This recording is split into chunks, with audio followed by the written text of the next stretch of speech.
After the Second World War, the Allies decided to put 24 high-ranking Nazis on trial and let most others go free, but there were many Holocaust survivors who wanted all Nazis brought to justice. They took it upon themselves to travel the globe hunting them.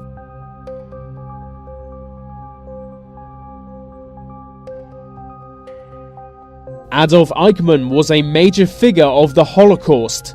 He oversaw the transportation of victims into concentration camps.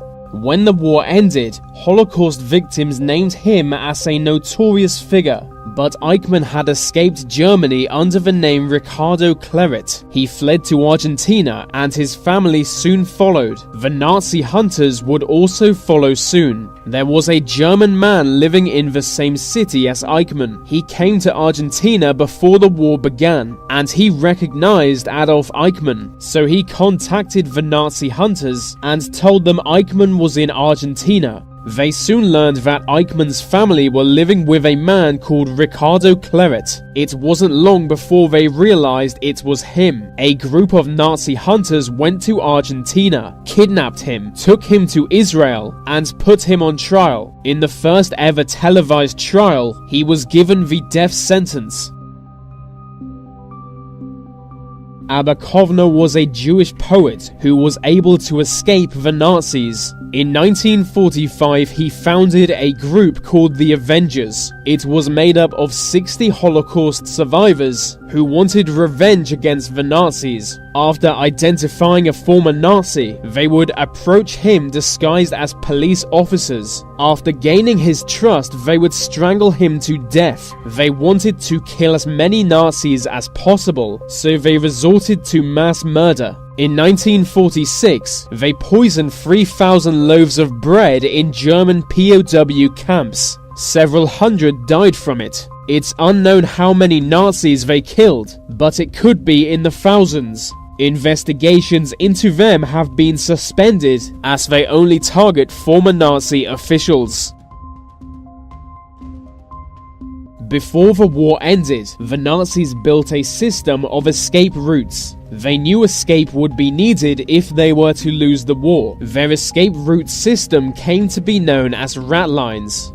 Rat lines mostly led to South America, where many Nazis fled, but some led to the Middle East. Aloy Brunner fled to the Middle East. In return for asylum, he taught the Syrian secret police new methods for interrogation. The most common route was first to Spain and then to Argentina. It's thought there were thousands of Nazis in Spain in 1946. The rat lines were operated by small groups of former SS agents. We don't know much about these groups. Otto Skorzeny escaped from jail with the help of one of these groups. He fled to Argentina, eventually becoming a bodyguard to the president's wife. So many former Nazis fled to South America that they were able to establish their own colonies. The most famous was called Dignity. It's located in the Chilean mountains. It was established by Paul Schaefer in 1961. Schaefer was a one-eyed soldier, but he became a religious leader in Chile, and he slowly transitioned into being a cult leader. Anyone who disobeyed him would be attacked by dogs. The colony was fenced in so no one could escape. Nazi hunters thought the colony was a safe haven for several notorious fascists, but they were never able to do anything about it. It was also a safe haven for child molesters. Amazingly, it still exists.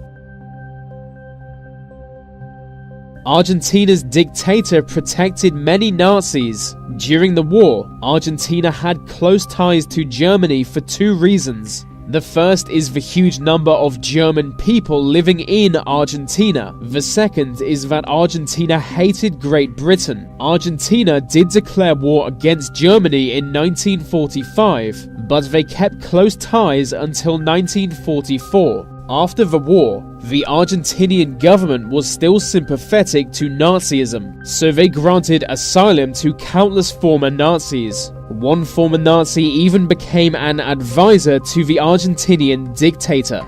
An estimated 5,000 Nazis fled to Argentina. Between 500,000 and 1.8 million Argentinians still speak German. The reason Adolf Eichmann had to be kidnapped is the Argentinian authorities could not be trusted. Nazi collaborators were also hunted. Nazi collaborators were not citizens of Nazi Germany, but they did collaborate with the Nazi regime, many of which were Jewish themselves. In 1940, the Nazis split France in half. In the southern half, a puppet state of Germany was established. Many French officials helped to round up Jews to be sent to concentration camps. French police oversaw their transportation, many of which were eventually targeted by Nazi hunters. Werner Goldberg was a Jewish German. He wasn't considered Jewish, as only his father was a Jew, so he was allowed to serve in the German military. His image was even used on Nazi recruitment posters. But he was just an ordinary soldier, so the Nazi hunters didn't waste their time on him. They focused on the many collaborators who played major roles in supporting the Holocaust. Stella Kubler was a Jewish woman who helped the Gestapo hunt for other Jews hiding in Berlin. After the war, she was sent to a Soviet detention camp. There is a branch of the French military called the Foreign Legion. It was created in 1831 so that foreign people could join the French military. These days, French citizens can also join, but most are still recruited from other countries. They train in the deserts of North Africa, in some of the world's toughest conditions. Any Foreign Legion soldier can receive French citizenship after 3 years of service. In the past, they would also be given a new identity. This is why some Nazis joined the Legion after the war. It was the best way for them to evade justice, especially for those who already were soldiers. Foreign Legion officers actually went into German POW camps looking for new recruits.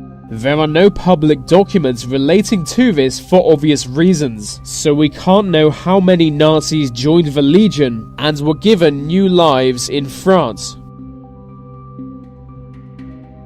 There might still be an underground network of Nazis. It's thought that the SS founded a secret group called Odessa in 1944. By this network, SS members would communicate and assist each other. Simon Wiesenthal was the most well-known Nazi hunter. He believed Odessa did help Nazis escape to South America, and that they built the rat lines. The existence of Odessa has never been verified, with many historians saying it never existed. Others think it did exist once, and some even believe it still does exist. Simon Wiesenthal was the king of Nazi hunters. I've already mentioned his name a few times. He was a Holocaust survivor who dedicated his life to hunting Nazis.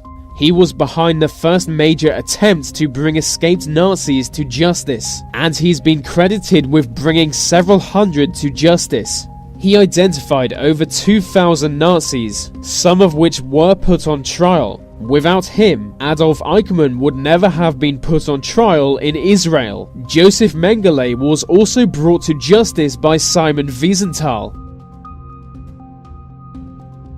The former president of Austria was a Nazi. I don't mean the wartime leader of Austria, I mean Kurt Waldheim. He was elected president of Austria in 1986. This was controversial as he was a Nazi intelligence officer during the war. It's amazing that most Austrians didn't seem to care. The Nazi hunters did though. Simon Wiesenthal was very angry about the whole thing, especially when 4 ex-Nazis were given government positions. When Wiesenthal brought attention to this, Waldheim accused him of being a Nazi collaborator. Before his presidential run, police were considering putting him on trial, but Wiesenthal convinced them not to. But they did eventually meet in court, when Wiesenthal sued him for libel.